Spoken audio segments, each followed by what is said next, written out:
Hello guys, welcome back to another episode of story time with triggered and Ruchika. Hi everyone. Another episode तो ऐसे बोल रहा हूँ मैं जैसे पता नहीं कितने हजार एपिसोड पोस्ट कर दिए हमने इसके। हम लिटरली 4 महीने के बाद ये रिकॉर्ड कर रहे हैं स्टोरी टाइम एपिसोड। हाँ। क्योंकि हमारे पास कोई स्टोरीज ही नहीं है। भाई मैं झूठ क्या बोलूँ, तुम लोग बोलते रहते हो और एपिसोड्स डालो, स्टोरी टाइम के और एपिसोड्स डालो। भाई कैसे, स्टोरीज होनी भी तो चाहिए। जितनी मेरी स्टोरीज थी मैं सब सुना चुका हूँ और जितनी इसकी स्टोरीज है वो सुनाने लायक नहीं है। मतलब जोक्स असाइड, ऐसी वाली कोई स्टोरीज नहीं है जो वीडियो में हम तुम्हें सुनाए और बहुत एकदम ऐसा क्रेजी वाली स्टोरी हो। एटलीस्ट इतना नहीं कि YouTube का 10 मिनट का वॉच टाइम पार कर पाए। वो ऐसा बस वन लाइनर वाली स्टोरीज है। अरे मैं वहां गया, मजा आ गया।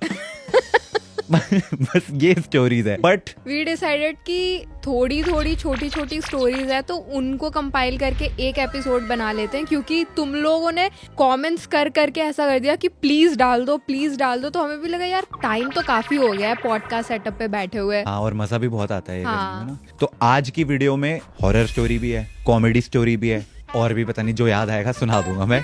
पहली स्टोरी रुचिका सुनाना चाहती है, जो मैंने एक बार किसी वीडियो में प्रॉमिस भी कर दिया था हमने कि हम बताएंगे। वो रुचिका की एंड सासू माँ की बचपन की स्टोरी है। Yup. So basically this story begin many years back. Sorry अरे मैं इतनी भी पुरानी नहीं हूँ। नहीं, तेरे से पहले से शुरू हुई थी ना स्टोरी। मम्मी तो है पुरानी। अरे यार नहीं सासू माँ, ऐसा कुछ नहीं है। तो ये बात है उस जमाने की।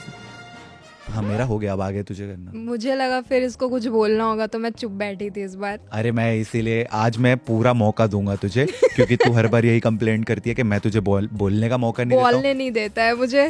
देखो बहुत दिनों के बाद कर रहे हैं हम ऐसा, मेरे बोलने पे मत जाओ। फंबल हो जाता है। तो ये बात है उस जमाने की। यहाँ पे इंट्रो आएगा। तो ये बात है मम्मी के शादी के बाद की। ऋषभ जो रुचिका का बड़ा भाई है, उसके जन्म से पहले जब रुचिका की मम्मी यानी कि सासू माँ जी, पूजनीय सासू माँ जी, पूजनीय परम पूजनीय सासू माँ परम जी, पूजनीय सासू माँ जी अपने पहले बच्चे से प्रेग्नेंट थी।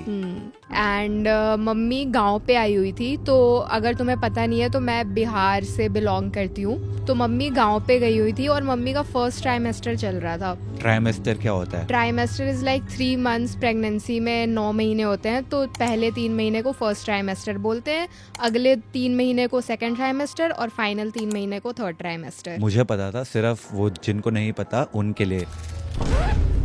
तो जो हमारे वन ऑफ द कजन्स थे पापा के, तो उनकी शादी हुई थी। तो उनकी जो वाइफ थी, उनकी वाइफ को डाउरी के लिए उनकी जो मदर इन लॉ थी, जो उनकी सास थी, वो काफ़ी परेशान वगैरह किया करती थी। और एक दिन उन्होंने अपनी बहू को जला दिया था जिंदा और उनकी उसी घर में डेथ हो गई थी।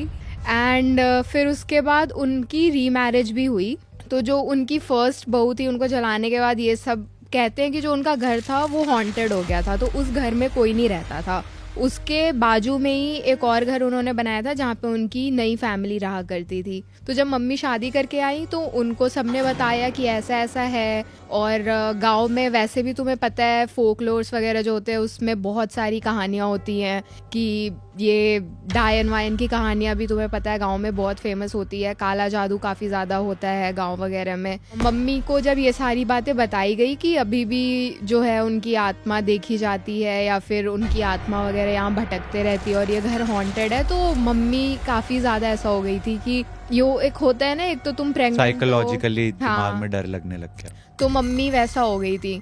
एंड फिर मम्मी बताती है कि एक दिन ऐसी वो रात में 2-3 बजे के करीब उनकी नींद खुली। और जैसे हमारा आंगन है ना, गांव में तुम्हें पता होगा आंगन होते हैं कि बीच में बड़ा सा स्क्वायर स्पेस खुला खुला होता है और साइड में घर बने होते हैं। तो हमारे आंगन से उनका छत बिल्कुल ऐसा डायरेक्ट दिख रहा होता था, क्योंकि वो ओपन एरिया था। और उनकी जो बिल्डिंग थी वो 3 फ्लोर की थी या 2 फ्लोर की, और फिर उसके ऊपर छत था। तो तुम्हें प्रॉपर हमारे आंगन से उनका छत दिख जाएगा। तो मम्मी कहती है कि वो वॉशरूम जाने के लिए उठी और फिर वो वॉशरूम जाने के लिए जैसे ही आंगन में आई तो आंगन में वो कहती मुझे उस बिल्डिंग में छत पे कोई खड़ा हुआ दिखा वाइट साड़ी में। तो मम्मी वॉशरूम चली गई, मम्मी को लगा कि उनका वहम है कुछ या ऐसा सा है। फिर मम्मी वॉशरूम से जब वापस आ रही थी तो ऑब्वियसली इंसान के अंदर इंटरेस्ट जग जाता है ना कि मैंने देखा था वहाँ कुछ है तो नहीं। तो मम्मी ने डबल चेक करने के लिए दोबारा ऐसे छत की तरफ देखा और मम्मी कहती वो मुझे तब भी वहीं पे दिख रही थी और वो ऐसा लग रहा था मुझे बुला रही है ऐसे ऐसे करके कि ये बच्चा मुझे दे दो या ऐसा करके। मम्मी को एक्चुअल में ऐसे कॉन्शियसनेस में या तो दिमाग में था या तो पता नहीं एक्चुअल में हुआ हो। तो मम्मी कहती मैं इतना ज़्यादा डर गई कि मम्मी के दिमाग में ही नहीं रहा कि वो प्रेग्नेंट वगैरह हैं या फिर ऐसा कुछ है, और मम्मी भागने लग गई। और वो भागने के चक्कर में मम्मी गिर गई। गिरने की वजह से उनका जो फर्स्ट प्रेगनेंसी था वो मिसकैरेज हो गया। She was very serious at that point और मम्मी को काफ़ी फीवर वगैरह भी हो गया था उसके बाद। 10 दिन के अराउंड मम्मी हॉस्पिटल में रही थी। मुझे ऐसा लगा था जब मम्मी ने मेरे को ये बताया था कि ये सब ऐसी स्टोरी होगी अनटिल। तो अभी हम आते हैं उस पे। तू एक ही फ्लो में पूरा ही सुना दी जाएगी, सांस तो ले ले। तो ये इंसिडेंट जब तेरे को बताया तो तुझे लगा कि ये तो बस ऐसे ही मम्मी ने अपनी मनगढ़ंत कहानी बता दी है। जैसे मुझे भी बचपन में मम्मी ने स्टोरी सुनाई थी ना उनके हॉस्टल की, कि वहाँ पे वॉशरूम में एक लड़की गई रात में जब लाइट नहीं थी एंड उसने अपनी बहन को पानी के लिए आवाज़ मारी कि पानी दे दे, तो किसी ने पानी दे दिया। एंड वो वॉशरूम से जब बाहर आई तो उसने देखा वो पानी नहीं था, वो ब्लड था। एंड वो लड़की जो है वो पागल हो गई थी। बड़े जब ऐसी कहानियां सुनाते हैं तो हमें लगता है कि शायद ये ऐसी कुछ भी मतलब इतनी सीरियस नहीं हो सकती। मे बी सच भी हो, अनलेस एंड अनटिल वो चीज़ तुम खुद एक्सपीरियंस करते हो। तो आफ्टर आई थिंक 10 साल तू 4th में थी, मैं 4th में थी, मतलब मम्मी के उस इंसिडेंट के बाद से टाइम काउंट करने की कोशिश कर रही हूँ। अप्रोक्सीमेटली 8-10 साल। हाँ एंड हमारा ना जैसे हम बिहार में जहाँ रहते थे वहाँ से हमारा गांव बहुत ही पास है, ऐसा आधे घंटे की डिस्टेंस पे था। तो जैसे छोटी बहुत छुट्टियाँ होती थी ना तो हम गांव चले जाया करते थे। तो हमारा समर वेकेशन चल रहा था और मैं 4th स्टैंडर्ड में थी। तो मेरी जो उस वक्त वहाँ पे बेस्ट फ्रेंड हुआ करती थी वो मेरी कज़न थी। वो कज़न जो इसकी बेस्ट फ्रेंड थी वो उन्हीं की बेटी थी जिनकी फर्स्ट वाइफ को जला के मार दिया गया था। हाँ, तो हम ना वैसे ही गाँव में घूमने के लिए निकल गए एंड उसके साथ वो होता है ना कि तुम जा करके वो खेत के पास वो पगडंडियाँ होती है उस पर चल रहे हो। फिर वहाँ पे दुकान वगैरह गांव में बहुत दूर दूर होते हैं। तो वहाँ पे एक नई शॉप खुली थी, उसको बड़ा दुकान कहते थे हम। तो वो कहती चल मैं तेरे को बड़ा दुकान दिखाने के लिए जाती हूँ। तो मैं और वो दोनों निकल गए। मुझे लगता है 1-1.5 घंटे हम घूम रहे होंगे गाँव में एंड जब तक हम जा रहे थे तब तक सब ठीक था। बीच में इमली का एक पेड़ वगैरह भी कुछ आया था जो कि माना जाता है गांव में कि इमली के पेड़ या फिर बनियान ट्रीज वगैरह जो होती है वो हॉन्टेड होती है, तो उसके आसपास से नहीं गुजरना चाहिए। इमली का पेड़? हाँ, इमली का पेड़ भी हॉन्टेड होता है, गांव में कहते हैं। यहाँ तो कोई और ही पेड़ को कहते हैं भूतिया, पीपल का पेड़, बट गांव में इमली के पेड़ को भी हॉन्टेड बोलते हैं। डैम ब्रो, इमली भी नहीं बची। मुझे तो इमली पसंद थी। अच्छा, इमली पसंद थी? इमली वाली गोलियां। ओके। इमली का पेड़ था जो सपोजिटली भूतिया था एंड तुम वहां से निकले। हम वहां से निकले, दुकान पे गए, वहां पे हमने समोसे खाए, सब कुछ टॉफियां वगैरह ली और मैं बिल्कुल ऐसे खुशी खुशी वापस आ रही हूँ उसके साथ। जाते वक्त वो बिल्कुल नॉर्मल थी, हंसते हुए बात कर रही है, सब कर रही है और वो मुझसे 6 महीने या साल भर ही छोटी होगी। तो वापसी में क्या हुआ कि घर के आधे रास्ते पे पहुंच चुके थे। 25 मिनट का रास्ता कर लिया था हमने पूरा और 15 मिनट मैक्सिमम रास्ता होगा और अचानक से ना वो उसकी आवाज़ चेंज होने लग गई और ना बाल वाल उसने ऐसे आगे कर लिए चलते हुए में ही। तो मैंने उससे पूछा, इस स्टोरी टाइम के लिए उसका नाम हम रख लेते हैं संध्या। नहीं, संध्या तो अच्छा नाम है, हम नाम रखेंगे चुमली। तो जाते वक्त तो चुमली बिल्कुल परफेक्टली फाइन थी, वापसी में छोड़ यार, चुमली में सीरियसनेस नहीं आ रही। पत्ती। हाँ, वाह, जो सामने दिखा वही नाम। और क्या। तो वापसी में पत्ती अचानक से 10-15 मिनट जब हम घर से दूर थे उसने बाल आगे कर लिए एंड सबसे पहले तो उसकी आवाज़ चेंज हुई थी।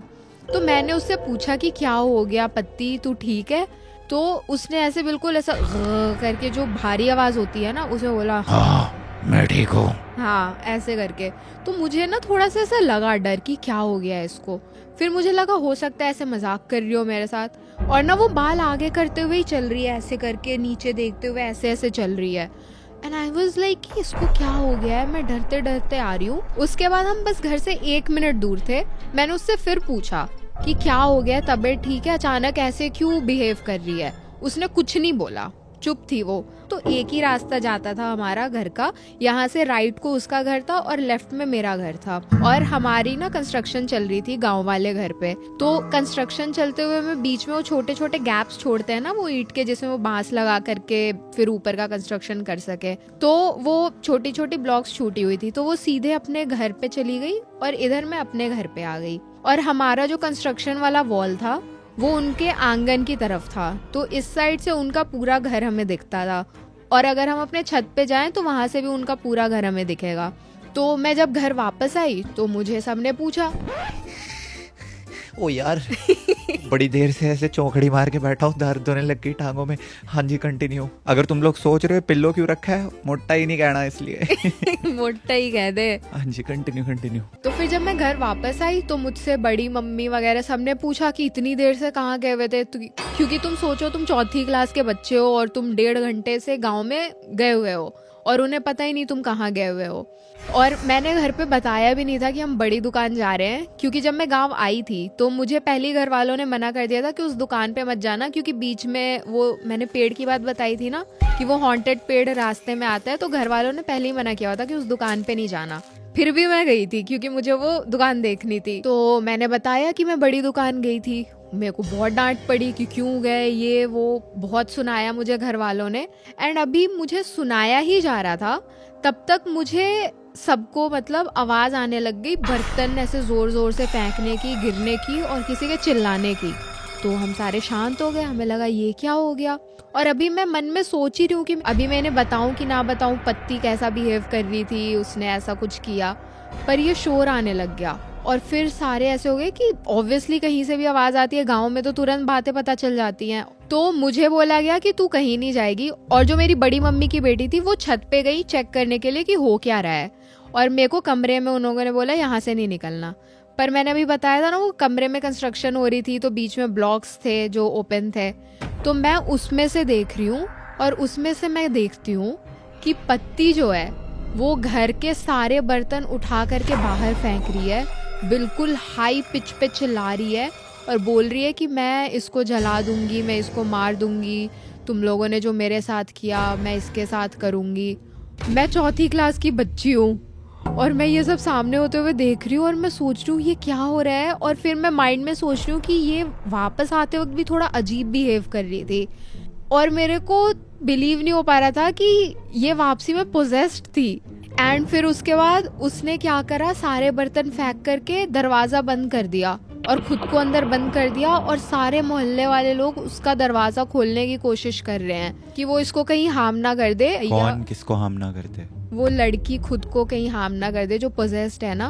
उसके अंदर जो दूसरी एंटिटी है वो उसको हार्म ना कर दे। और ये मैं लाइव देख रही हूँ, मतलब I could not believe my eyes कि मैं एक्चुअली में एक पोजेशन देख रही हूँ। फिर मुझे रियलाइज हुआ कि जब मम्मी ने मुझे वो कहानी बताई थी तो वो मम्मी का वहम नहीं था, शायद वो एक्चुअली में शायद हुआ था। एंड जब उसने दरवाजा बंद कर लिया उस लड़की ने, तो सारे मिलकर के दरवाजा तोड़ वोड़ करके उसको बाहर निकाला। आई थिंक अब तक शाम हो चुकी थी, शाम के 6-7 बज चुके थे। एंड फिर उसके बाद जो हमें नॉर्मल टोटका वगैरह पता होता है कि लाल मिर्च डालो, फिर हनुमान जी की फोटो लगाओ उसके आसपास, तो उसके सामने आधा किलो ऑलमोस्ट लाल मिर्च जला करके गोईठे के ऊपर, गोईठा काउडंग केक जो बोलते हैं जिसको गांव में काफी कॉमन होता है, मुझे तो पता ही है, हाँ मैं उनके लिए बता रही हूँ, उसके ऊपर लाल मिर्च जला करके उसके सामने रखा गया। बिल्कुल उसको 2 लोगों ने हाथ से पकड़े रखा है, एक साइड से एक हाथ पकड़े रखा है एक इंसान ने, एक साइड से एक हाथ पकड़ रखा है, और बड़े मुश्तंडे भैया लोगों ने पकड़े रखा था। एंड वो फिर भी इतना फोर्स लगा रही थी और उसके सामने लाल मिर्च जल रहा है, उसको कोई फर्क नहीं पड़ रहा। और पूरे बाल बिखरे हुए वो चिल्ला रही है कि मैं इसको जिंदा नहीं छोड़ूंगी, तुमने मेरे साथ बहुत गलत किया है। मेरी हालत ख़राब हो रही है कि मैं भी गई हूँ साथ में। मतलब मेरे अंदर हिम्मत भी नहीं आ रही कि मैं बता पाऊँ कि मैं इसके साथ ही थी और वापसी में ये अलग बिहेव कर रही थी। मैं डर से बता भी नहीं रही हूँ किसी को कि मेरे ऊपर भी झाड़ फूक कर दो, कहीं मेरे साथ भी कोई ना हो। तो फिर उसके बाद उसके सामने हनुमान चालीसा पढ़ी गई, हनुमान जी उसके सर पे लगाए गए, तो एक बार वो थोड़ा सा बेहोश हो गई थी। फिर उसके बाद उसको तांत्रिक के पास लेकर के जाया गया एंड तांत्रिक के पास ले जा कर के उसका पूरा प्रॉपर झाड़ फूक वगैरह हुआ एंड तांत्रिक ने उसको एक ताबीज़ दी और वो ताबीज़ उसको लाइफ टाइम बांध करके अपने हाथ पे रखनी है। अब भी पहनती है और वो आज भी पहनती है। एंड अगर बीच में मुझे सुनने में आया था कि फिर से उसको ये पोजेशन वाली दिक्कत होनी स्टार्ट हो गई है क्योंकि उसने ताबीज़ हटा दी थी, तो फिर उसने वो ताबीज़ लगाई। मैं एक हफ्ते तक डिसबिलीव में थी कि मैंने एक्चुअल पोजेशन देखी है और एग्जॉर्सिज्म भी। और सबसे क्रेजी पार्ट था जब हनुमान जी की फोटो उसके सर पे लगाई गई थी तो वो अनकॉन्शियस हो गई थी। एंड मैं 4th क्लास में थी जब मैं ये सब देख रही थी। और अब इतने सालों के बाद, शादी कर लेने के बाद, तू ग्रेवयार्ड्स जा रही है भूत ढूंढने। तो तेरे को भूत ढूंढने इतनी दूर क्यों जाना पड़ रहा है? हम तो गांव जा सकते हैं तेरे, क्योंकि वो बड़ा दुकान वो बड़ा दुकान तो आज भी वहीं होगी। पता नहीं अब है या नहीं, गांव गए हुए बहुत टाइम हो गया है। इमली का पेड़ तो वहीं होगा। हाँ, वो इमली का पेड़, वो बड़ा दुकान और वो घर भूतिया वाला जो तू कह रही है, वो तो आज भी वैसे के वैसे ही होंगे। यप। तो व्हाट इफ हम फ्यूचर में घोस्टबस्टर छगन की वीडियो बनाने तेरे गांव जाएं? मेरे गांव में तो ये इंसिडेंसेस जो हैं वो मेरे सामने हुए तो मुझे पता है, पर अगर मैं मम्मी पापा से पूछूं तो उनके पास तो हजारों होंगे क्योंकि गांव में ऐसे इंसिडेंसेस बहुत होते हैं। और तेरा भाई कहाँ था इस सब में? भाई गया नहीं था गांव, मैं अकेले गई थी। क्योंकि मेरे को पता है इसका भाई गांव इसलिए नहीं गया था क्योंकि वो बिजी था। वो डेटिंग साइट पे एक लड़की से बात कर रहा था। जी हाँ, जिससे हम आते हैं हमारी दूसरी स्टोरी पे, जिसको सुनाने के लिए मैं बहुत एक्साइटेड हूँ। लेकिन वो हम सुनाएंगे एक बहुत ही छोटी सुसु ब्रेक के बाद। बहुत जोर से सुसु आ रहा है, ये सुन के मुंह तो निकल गया। मेरा सोच, मैं तो साथ में गई हुई थी। ऑल राइट गाइस, तो एक बहुत ही छोटे से सुसु ब्रेक के बाद वी आर बैक एंड अब हॉट सीट में रुचिका नहीं, रुचिका के भ्राताश्री ऋषभ जी हैं। Hello guys. जो कि अभी जब रुचिका अपनी स्टोरी सुना रही थी तो उस स्टोरी के दौरान तो नहीं क्योंकि वो तो बहुत साल पहले की स्टोरी है, लेकिन आज से कुछ महीने पहले जब ऋषभ नया नया ही सिंगल हुआ था और नया नया गुड़गांव शिफ्ट हुआ था पुणे से, तो ऋषभ ने भी सोचा कि हर लड़के और लड़की की तरह जो सिंगल है, ऋषभ भी डेटिंग साइट्स वगैरह ट्राई करेगा। एंड तभी ऋषभ को पता चला था टिंडर के बारे में। टिंडर ही थी ना? That application was aisle. Oh, that application was aisle. Yeah. Oh, तो भाई जो है वो आइल डेटिंग ऐप पे नया नया अकाउंट बना के, मुझे नाम भी नहीं पता ये। हमें जरूरत नहीं पड़ी ना, बहुत साल पहले हम आगे थे। एडवर्टीजमेंट्स आते रहते हैं इसके बहुत सारे, तो मैंने डाउनलोड ये स्पॉन्सर्ड नहीं है इस ऐप के द्वारा। और वैसे भी जो आगे स्टोरी पता चलने वाली है उसके बाद तो ऐप बंद ही हो जाएगी। है हो सकता है कि हमारे ऊपर ही कोई केस वेस ना कर दे वो, बट हु केयर्स भाई, रियल इंसिडेंट हुआ है भाई के साथ तो हम बताएंगे। तो भाई को एक लड़की मिली जिसका नाम क्या था उस पे साइट पे? सिम्मी। तो भाई को सिम्मी नाम की एक लड़की मिली और भाई ने उसके साथ चैट वैट करना शुरू करा। मैच हो गया भाई का। एंड कितने टाइम तक बात करी आपने उसके साथ? अराउंड 5 दिन से 6 दिन हुए होंगे, तब तक में नंबर एक्सचेंज हो गया था। एंड उसके बाद व्हाट्सएप पे कंटिन्यू कम्युनिकेशन करना स्टार्ट कर दिया था। एंड उसके बात करने के तरीके से ऐसा लगता था कि she want me to trust herself. She wanted you to, you know, trust her. तो भाई बीइंग द भोला भाला, सीधा साधा, मैं तो नादान था, दुनियादारी से होशियारी से मैं तो अनजान था। तो भाई नया नया गुड़गांव आया था, भाई को पता नहीं था कि यहाँ पे ऐसा भी कुछ हो सकता है। तो इसने लड़की पे ट्रस्ट करा and they decided to meet. एक डेट के लिए हमने डिसाइड करा एंड हमने डिसाइड करा कि ए पॉइंट पे वो रहती है, बी पॉइंट पे मैं रहता हूँ। तो ए और बी पॉइंट के बीच में जो पॉइंट है वहाँ पे हम लोग जाके मिलेंगे। तो ये डिसाइड हो चुका था। सो इन्होंने कैलकुलेशन बिठाई कि ए और बी के बीच में डिस्टेंस x है, ये सी पॉइंट पे मिलेंगे तो ए और सी के बीच में x/2 और बी और सी के बीच में x/2। ओ सॉरी, माइक पे गलती से हाथ लग गया। तो x/2 डिस्टेंस वाले पॉइंट पे ये दोनों मिले। And I learn the hard way. आप लोगों को बता रहा हूँ कि आप लोग इजी वे में सीख जाएं। हाँ, तो सी पॉइंट पे जब ये मिले उसके बाद इन्होंने थोड़ी देर बात करी, टहले वहले इधर उधर। लेकिन उसके बाद धीरे धीरे धीरे धीरे ये सी पॉइंट से बी पॉइंट की तरफ चलने लगे, और बी पॉइंट जो है उस लड़की का एरिया था। लड़की का एरिया था। शी इंसिस्टेड मी कि वो जाके उस मतलब वो मुझे उस एरिया में लेके जाए कैसे भी, और हम लोग बात करते करते she was good in talk. और आपने रियलाइज नहीं करा कि उसने अपनी प्यारी प्यारी बातों में अपने अड्डे में अपने एरिया में इनको ले गई। एंड वहां पे दे डिसाइडेड कि भूख लग रही है तो चलो, एक पब था, उस पब के अंदर हमारे भाई साहब को मुझे मालूम नहीं था कि वो पब है। उसने मेरा हाथ पकड़ा और फिर वो मेरे को खींचते हुए लेके जा रही है कि हमें भूख लग रहा है, बहुत देर से चल रहे हैं। वो एक बस बड़ा सा दरवाजा था, उसको धक्का दे के खोला। मैंने देखा कि ये तो रेस्टोरेंट जैसा दिख नहीं रहा है, यहाँ पे खाएंगे क्या। अंदर जाते ही दिखा कि वो पब है, डांस चल रहा है, लाइटिंग्स चल रही हैं। अचानक से पूरा माहौल चेंज हो गया। भूख के जगह भूख ही खत्म हो गया वो एरिया देख के कि अचानक से कहाँ आ गए। ठीक है, बट ये तो ये अब बोल रहा है, तब ऐसा नहीं हुआ था। तो इसने सोचा चलो ठीक है, लड़की लेकर आई है, अब पब पहुंच गए हैं, कोई दिक्कत नहीं है, आराम से बैठते हैं। तो वहां पे इन्होंने खाना वाना ऑर्डर करा। फिर उसके बाद लड़की को ड्रिंक्स चाहिए थी। हम बिल्कुल नहीं बोलेंगे कि ऋषभ ने भी ड्रिंक्स ली, क्योंकि सासू माँ ये वीडियो देख रही है। तो ऋषभ ने डेफिनेटली बिल्कुल कोई ड्रिंक नहीं ली, और लड़की ने थोड़ी सी ड्रिंक्स वगैरह ली। एंड फिर उसके बाद वहां पे आपने फायर गन भी चलाया, एक नहीं दो गन्स चलाई। वैसी ये नहीं पता था इसको कि वो फ्री नहीं है। आई थॉट कि सारा कुछ अपने लिमिट में, मैं एक लिमिट सेट करके गया था कि इतने तक में अपना सारा निपटारा हो जाना है खर्च का आज का। बट उसमें वो गन भी चला लिया आपने, फिर ड्रिंक्स भी आ गई, फिर खाना भी आ गया, फिर European cuisines, Lebanese cuisines, Chinese cuisines, बहुत कुछ इन्होंने वहां पे ऑर्डर करा। एंड अब इन्होंने जब बिल का वक्त आया तो इन्होंने महिला को बोला कि हमें स्प्लिट कर लेना चाहिए। मैंने बोला, और कौन बोलेगा? मैंने बोला, इन्होंने बोला, तो आप नहीं बोला ना सर। ये तो बोलेगी नहीं। नहीं मुश्किल से बोलेगी। किसने बोला होगा? अच्छा, तो हमने बोला उसे स्प्लिट करने के लिए। सिमी जी ने बोला कि मेरे अकाउंट में 500 रुपए भी नहीं है। मैंने बोला था कि अराउंड जो भी है 30, 40, 50% आप कॉन्ट्री कर देना, फिर एवरीथिंग इज गुड। उनने बोला कि ठीक है, मैं थोड़ी देर में आती हूँ। एंड वो वॉशरूम चली गई। वो वॉशरूम, उन्होंने बोला कि मेरे को वॉशरूम यूज करना है अर्जेंटली, तो मैं वॉशरूम से आती हूँ एंड आप वेट करो। वो अपना बैग भी लेके गई थी। वो वॉशरूम अपना बैग भी लेकर चली गई।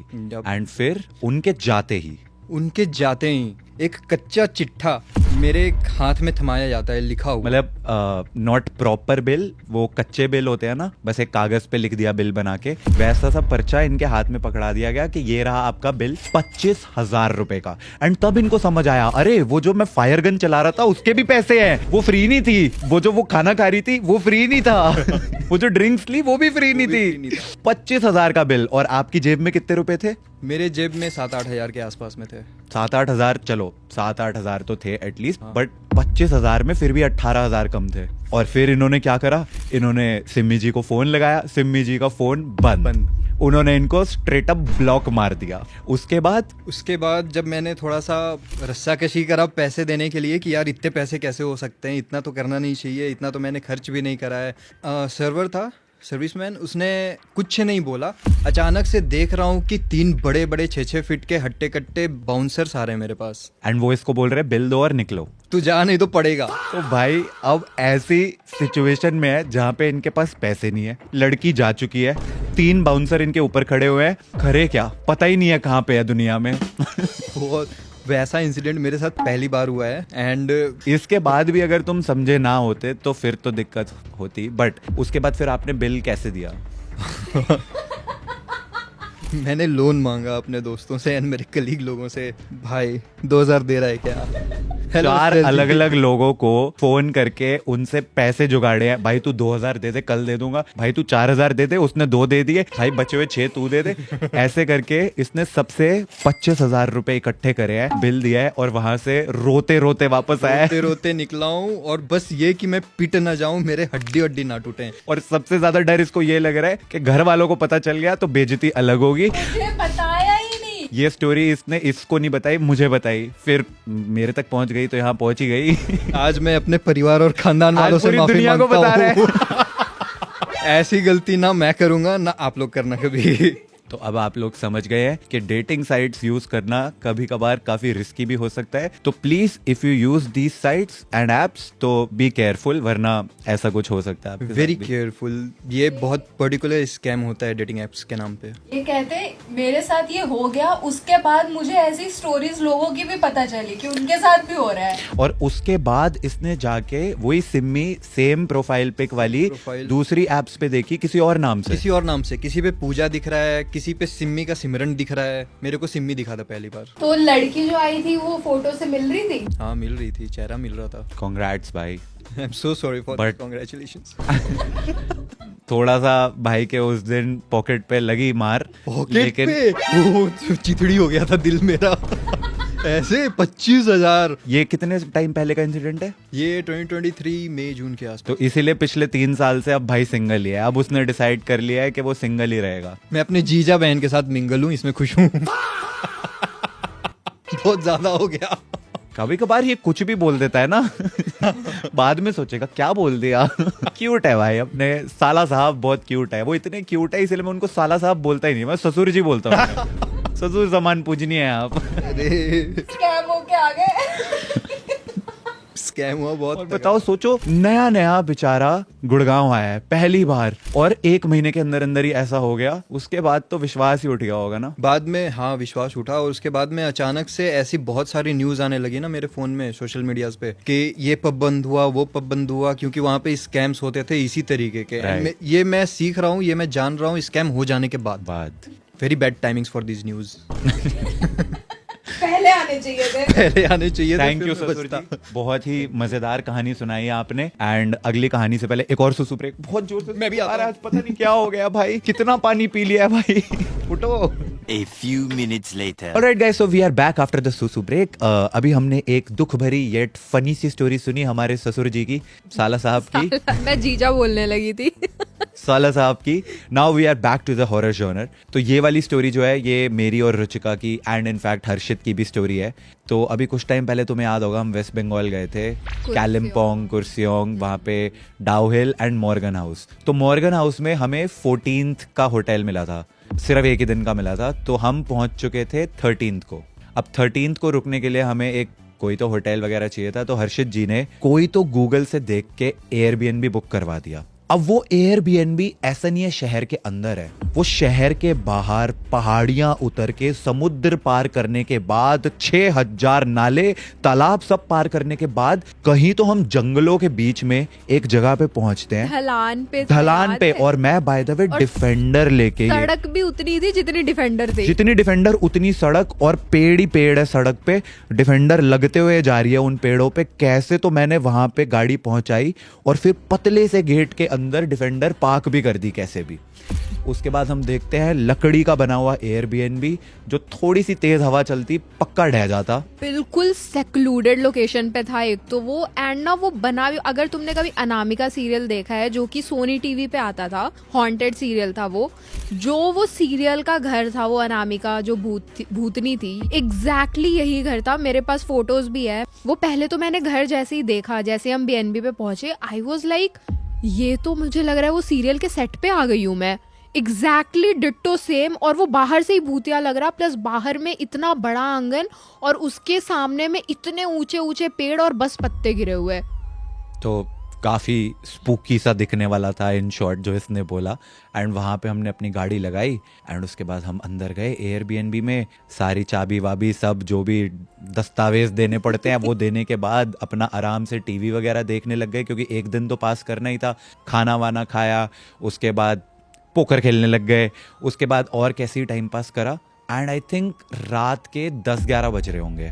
एंड अचानक से हम तीनों ड्राइंग रूम में बैठे हुए हैं एंड हमें ड्राइंग रूम की खिड़की के पास से आवाज आती है किसी के चलने की, छक छक छक छक छक करके कोई गया एंड आवाज आनी बंद। एंड मैंने हर्षित से पूछा, इनफैक्ट नहीं उस वक्त नहीं पूछा, किसी ने कुछ नहीं बोला। किसी ने कुछ भी नहीं बोला। उस मोमेंट पे हम तीनों ने इग्नोर कर दिए बात के, अरे होगी भाई कुछ तो आवाज होगी। हम तीनों को अंदर में लगा कि हमें ही सुनाई दिया है, बस सामने वाले को नहीं सुनाई दिया। तो किसी ने बोला ही नहीं। उसके बाद थोड़ी देर के बाद हमें ऐसा लगता है कि हमारे बीएनबी के ऊपर वाले फ्लोर पे कोई चल रहा है। अब भाई और टेंशन होने लग गई। वो प्रॉपर स्टेप्स की आवाज थी, जैसे बीएनबी में ऊपर जाने में 2 सीढ़ियाँ थी, एक लंबी सीढ़ी थी और एक 4 सीढ़ी थी, और वो प्रॉपर 4 स्टेप्स थे, खट खट खट खट, और प्रॉपर स्टेप्स की आवाज थी वो, कि कोई ऊपर चल के गया है। और वो बीएनबी ऐसी बनी हुई थी ना कि तुम्हें ऊपर में कुछ भी हो तो तुम्हें जरा सी भी हरकत होगी तो तुम्हें आवाज आएगी proper। क्योंकि लकड़ी का बना हुआ क्योंकि था। लकड़ी का घर बना हुआ था पूरा। तो ये 2 इंस्टेंसेस हुए एंड उसके बाद थोड़ी देर के बाद कट कट कट, कुछ तो रैंडम सी आवाज आने लग गई जैसे कोई है। ये तो हमें लग गया कि कोई है, and at this point I was like यार तुम लोगों को आवाज आ रही है? अभी तक किसी ने भी एक दूसरे के साथ ये डिस्कस नहीं करा कि बाहर कुछ आवाजें आ रही है, एंड बाकी दोनों भी लाइक हाँ यार हमें भी आ रही है, हम तो सोच रहे थे सिर्फ हमें आ रही है, हमने इग्नोर कर दिया। एंड तीनों यूनिसन में, वो पहले तुम्हें आवाज आई थी कि कोई चल के गया है, मैंने कहा हाँ, फिर कोई कह रहा है कोई सीढ़ियां भी चढ़ा है, मैंने कहा हाँ, और अभी कट कट की आवाज आई, मैंने कहा हाँ यार तीनों को आई है, मतलब हुआ है ये। उसके बाद हमने क्या करा, हमने सीधा अपना कैमरा निकाला, क्योंकि अगले दिन हमें मॉर्गन हाउस जो एक हॉन्टेड होटल माना जाता है वहां जाके वीडियो बनानी थी। बट नहीं, हमारी किस्मत देखो, उससे एक दिन पहले जिस एयरबीएनबी में रुके हैं शायद वही हॉन्टेड है। हम अभी अंदर कमरे में बैठे हुए थे एंड बाहर से कुछ तो अजीब अजीब सी आवाजें आ रही हैं। ये टॉर्च वॉर्च लेके आ गए हैं हम अपनी। क्या पता कोई जानवर हो, हमें नहीं जाना चाहिए। अगर जानवर कैसे हो सकते हैं शहर के अंदर, एक किसी बीएनबी में हम रुके हुए हैं, जानवर कैसे आ जाएंगे यहाँ? मतलब यहाँ तो ये हो सकता है कि हवा इतनी तेज चल रही है तो पत्ते वत्ते ये पेड़ की कुछ टहनियां वहनियां गिर रही हूँ तो ऐसी आवाज आ रही है, बट इतनी देर से धड़म करके ऐसी आवाजें आ रही हैं। अभी पहले पैरों की आवाजें आ रही थी, वो तो चलो समझ आ गया कि कोई यहाँ से चल के गया होगा। वैसे एक सेकंड हर्षित, कोई यहाँ से चल के इधर कहाँ जाएगा? एक तो यहाँ पता नहीं क्यों रैंडम सी सीढ़ी रखी हुई है। भाई ये तो जंगल हो गया ना इस साइड। हमें लगा था पीछे कोई घर वर होगा किसी का। हम लिटरली सोच रहे थे कि हमें किसी के आदमी के पैरों की आवाज आई थी तो पीछे की तरफ गया होगा, लेकिन यहाँ पीछे ये तो पहाड़ ही है, तो यहाँ तो कुछ है ही नहीं। चलो चलो, कोई जंगल वगैरह से कोई जानवर, बंदर होगा। कोई जानवर सीढ़ियां चढ़ रहा है और हमें ऐसा खच खच खच करके पैर की आवाज भी आ रही है। इसको अलग ही डर लग रहा है, अंदर आओ बोल रही है। टहनियां ही होंगी लाडर, बाकी भूत बात तो अपने तो नहीं है कुछ। या तो कोई होगा, केयर टेकर होगा। पर केयर टेकर तो चला गया था ना। आया होगा केयर करने। केयर टेकर केयर करने आया होगा। हाँ सही बात है। पूरा सर्च कर रहे हैं एंड देन वी रियलाइज्ड हमारी जो प्रॉपर्टी थी वो बाउंड्री वाली थी। यप। तो उसके अंदर कोई आ ही नहीं सकता था। पहले तो हम ये सोच रहे थे कि शायद हो सकता है कि केयर टेकर हो या फिर आसपास के लोग चल रहे हो तो उनकी आवाज आ रही हो, बट वो पॉसिबल नहीं था। केयर टेकर वहां से आधे घंटे दूर रह रहा था और आसपास बाउंड्रीज थी तो कोई नहीं आ सकता था। फिर वो कटकट की आवाज आई, वो कैसे आई? अब हम कैमरा लेके पूरा बीएनबी छान मारा, वहां कुछ भी नहीं मिला। तो इसी वजह से वो चीज वीडियो में कभी पोस्ट नहीं की गई। लेकिन ये एक इंसिडेंट था जो हमारे साथ हुआ, दैट स्टेड विद अस, कि मॉर्गन हाउस तो भूतिया नहीं था, उसकी जगह जहाँ एक दिन पहले बीएनबी में रुके थे शायद वो हॉन्टेड था। और सबसे ज्यादा स्कैरी पार्ट वाज कि बाहर वाली आवाज तो चलो एक बेनिफिट ऑफ डाउट दे देंगे कि कोई चल के गया तो हमें आवाज आ गई या कुछ भी हो, बट जो घर के अंदर में ऊपर चलने की आवाज आई थी वो आज तक अनएक्सप्लेन्ड है। एंड एक और इंसिडेंट हुआ था वरदान की शादी में। आज से 1 साल पहले, जब वरदान मेरा जो कजन है उसकी शादी पे हम गए थे। हम रुके हुए थे राजस्थान में किसी रिजॉर्ट में, मैं रिजॉर्ट का नाम नहीं लूंगा क्योंकि मुझे याद ही नहीं है।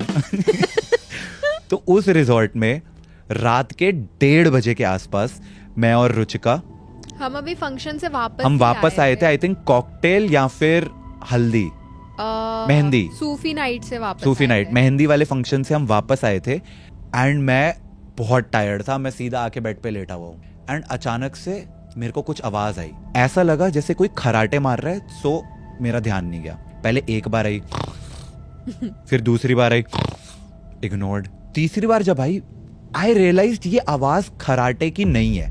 और फिर इसने मुझसे पूछा कि तुझे कोई आवाज आ रही है एंड क्या? शी वाज सो नॉनशलेंट, कौन सी आवाज? कोई आवाज नहीं आ रही है, तुझे अभी कुछ भी आता रहता है। मैंने बोला तुझे हर जगह भूत ढूंढना है। तो फिर मैंने क्या करा, कैमरा उठाया सीधा।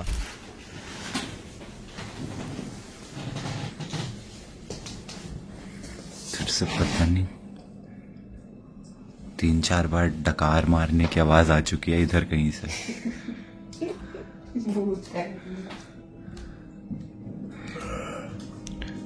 इसको मजाक लग रहा है। मैं ऑन कैमरा, मेरे रिकॉर्ड हुई है।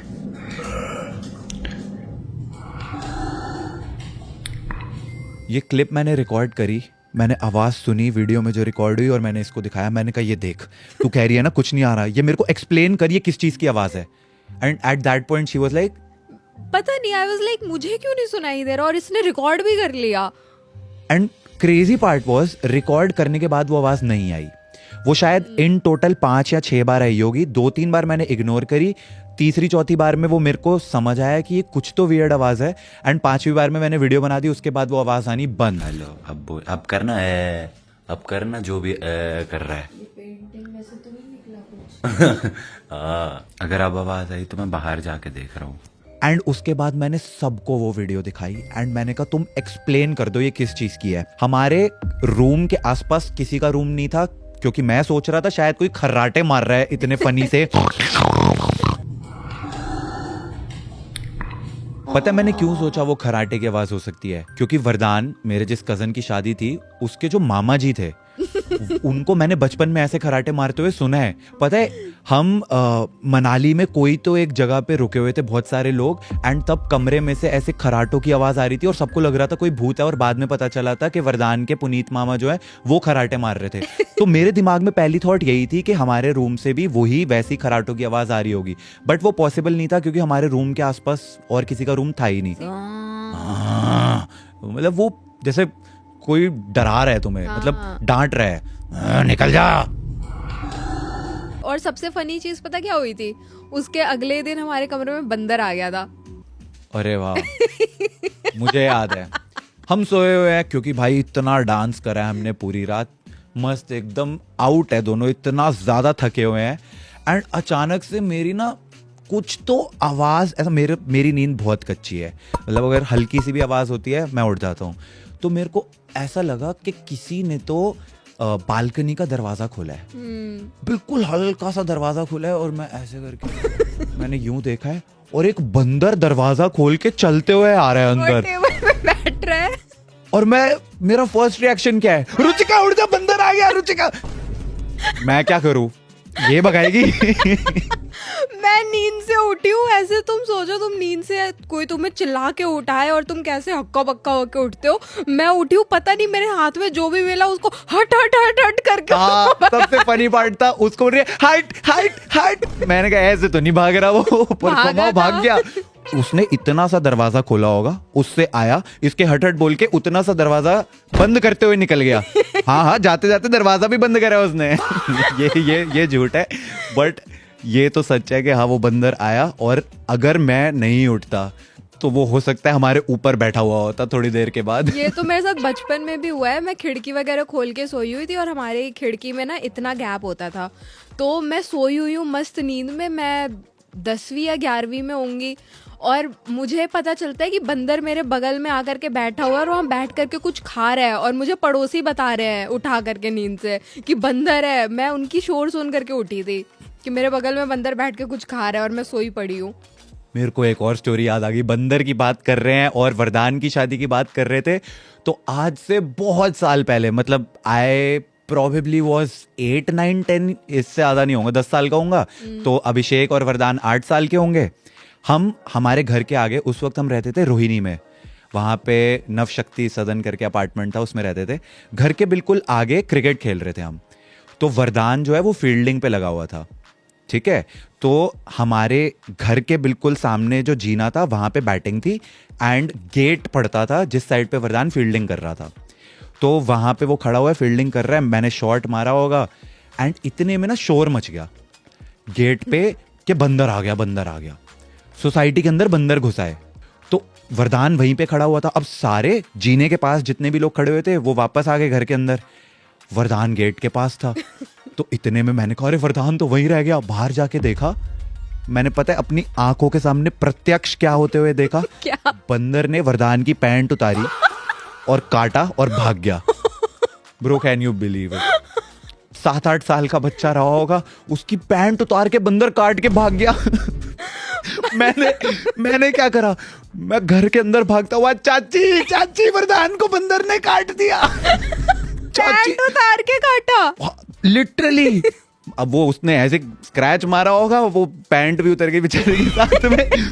छोटा सा बच्चा था 7-8 साल का, उसको क्या पता चल रहा है। मैं और चाची भागते हुए गए, वरदान वहाँ पे पड़ा हुआ लेट के रो रहा है।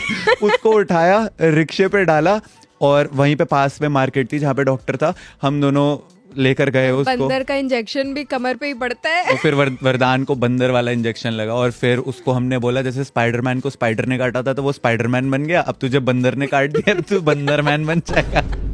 यस, ये भी बचपन की एक कहानी थी। बचपन की तो मेरी और भाई की कहानी है। एक बार हमारी लड़ाई हुई थी और उसने मेरे ऊपर ऐसे कंघी फेंका और वो कंघी मेरे यहाँ पे आकर के लग गई थी और यहीं पे अटकी हुई थी। वैसे ही मेरे को हॉस्पिटल लेकर के गए थे, यहाँ पे कंघी ओह लटकी हुई। शिट, मुझे भी एक स्टोरी याद आ गई इससे। मेरी और प्रेरणा की लड़ाई हुई थी और मैंने भैया। उसके पेंसिल मार दी थी प्रेरणा के, आज तक वो निशान है यहाँ पे। मेरे भी है यहाँ पे। और ये जो अंदर में तुम पूछते रहते हो ना रुचिका दी आपकी आंखों में क्या हुआ है, ये मेरे और भाई के बचपन की लड़ाई की निशानी है। ये वही कंघी जो लगी थी। हाँ, डैम ब्रो। यहाँ पे अटकी हुई थी ससुर कंघी। जी शर्म नहीं आई आपको? देखो, मेरी और प्रेरणा की जब लड़ाई हुई थी मैं 5-6 साल का था, मुझे नहीं पता था, मैंने उसके पेंसिल मार दी थी तो इसीलिए उसके वो निशान है। प्रेरणा आई एम सॉरी, पर मैं बहुत छोटा था, मुझे नहीं पता था। लेकिन जो इसने किया, कितने साल का था तू? ये भी छोटे ही थे। बच गया। बच गया, वरना आज कमेंट्स में सजा मिलती। उसके बाद तो मैंने कूटा है। अब तो इतना डरता है बेचारा इससे। डॉन है भाई वो, रुचि डॉन, ऐसे ही नाम नहीं है उसका, एक्चुअल डॉन। बस एक ही जगह डॉन पंती निकल जाती है उसकी। अच्छा, कैमरा बंद होने दे तू। अरे कम से कम कैमरा पे तो हाँ, थोड़ा स्वैग सही बना बात लेंगे। है, सही बात और क्या, एग्री कर। अग्रीड। थैंक्स। Team work. आज तो बहुत सारी स्टोरी सुना दी हमने, लेकिन अभी भी मेरा दिल नहीं भर रहा है। मैं सोच रहा हूँ आज सबसे लंबा स्वेटर का एपिसोड बनाएंगे। हमने बनाए 3 ही हैं। लेकिन आज वाला सबसे लंबा होगा। और बता, जिंदगी में क्या चल रहा है? सब बढ़िया चल रहा है, तू बता कैसा चल रहा है? फिलहाल तो बैक में दर्द बहुत है, इसीलिए ये एक पीछे दिन कुशन जिम लगा करता रखा है। है। हाँ, मतलब अगर तुम सालों में एक बार जिम करते हो तो दिक्कत तो है। इसीलिए मैं सबको यही रिकमेंड करता हूँ जब भी किसी से मिलता हूँ कि भाई रोज़ जिम करा करो। वो बात अलग है कि मैं 6 महीने में एक ही बार कर पाता हूँ, बट तुम्हें तो रोज़ करना चाहिए एटलीस्ट। खुद अगर इंसान यूजलेस हो तो दूसरों के लिए मोटिवेटिंग हो सकता है ना? तो वो उस फिलॉसफी से मैं बहुत वो करता हूँ, वो समझ रही है ना? रिलेट करता हूँ। पर तू यूजलेस नहीं है। नहीं, मतलब ये तो बस एक जेनेरिक स्टेटमेंट बोली मैंने, अपने आप को नहीं बोल रहा था। अपने आप को तो मैं सबसे ऊपर मानता हूँ। मजाक है। अरे मुझे एक और स्टोरी याद आई जो हमारे हर्षित बाबू ने हमें सुनाई थी। कौन सी? हर्षित बाबू की जो नानी है, उनकी स्टोरी है। अरे तो नानी बना दी। अच्छा, माय मिस्टेक गाइस, वो दादी की स्टोरी थी, मैंने गलती से नानी बोल दिया। तो इलेक्शन का टाइम था एंड दादी जो है वो काफी एजेड हैं। इलेक्शन के टाइम पे दादी आई एंड ये सारे जो हैं वोट देने के लिए गए। तो दादी को जिम्मेदार नागरिक। बिल्कुल सबको वोट देना चाहिए, पर अब जो दादी जी हैं उनको आइडिया नहीं था कुछ भी कि वोट कैसे करना है, क्या करना है, ये सब। तो घर वालों ने इनको बता दिया कि आपको बस ट्रैक्टर पे जाके बटन दबाना है। तो दादी जी ने कहा ठीक है। दादी जी की बारी आई वोट देने की। दादी जी अंदर गई कमरे में, 5 मिनट हो गए, 10 मिनट, 15 मिनट, 20 मिनट हो गए, दादी आई नहीं। ये सब बड़े वो हो गए कि यार दादी क्यों नहीं आई अभी तक। आधे घंटे के बाद फाइनली दादी बाहर आई एंड दादी से पूछा आपने वोट दे दिया? कह रही अरे नहीं, कहाँ, अंदर ट्रैक्टर ही नहीं खड़ा था। दादी को ट्रैक्टर नहीं मिला। उनको ट्रैक्टर के चिन्ह पे वोट देना था, उनको ट्रैक्टर नहीं मिला तो उन्होंने वोट ही नहीं दिया। पर तभी बोल रहा था नानी मत चेंज करो, दादी अच्छा, तो इसीलिए कि नानी के बारे में ऐसी स्टोरी नहीं बतानी चाहिए। तो ये हर्षित जी की दादी की रियल स्टोरी है। अब ये बताने पे हर्षित को घर पे मार तो नहीं पड़ेगी ना? नहीं पड़ेगी, बच गए। ऑलराइट गाइस, तो मुझे लगता है ये स्वेटर का अब तक का सबसे लंबा और शायद आखिरी एपिसोड है, क्योंकि जितनी कहानियां हमने इसमें सुना दी हैं, मेरे को नहीं लगता अब इसके बाद हमारे पास और कोई स्टोरीज बची मुझे हैं। एक कहानी याद आई जो फ्लाइट में बस कर जा यार, नेक्स्ट एपिसोड के लिए भी कुछ छोड़ दे। आज मेरे ख्याल से 50,000 कहानियां तो हम सुना ही चुके हैं।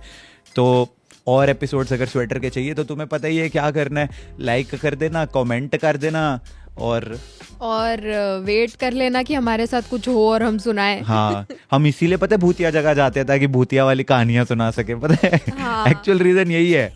अरे कुछ होगा, कहीं जाएंगे तभी तो वीडियोस ऐसी आएंगी ना, स्टोरी टाइम तुम और कहते हो हम स्टोरी जिंदा सुनाओ। वापस आएंगे तो बस ठीक है, फिर मिलते हैं स्वेटर के अगले एपिसोड में, जो पता नहीं कब आएगा। एटलीस्ट कोई तो वीडियो आएगी। Yup. Okay guys, bye bye, thank you so much, Thanks for watching. Enjoyed it, thanks for watching, thanks for watching, bye bye. Bye bye.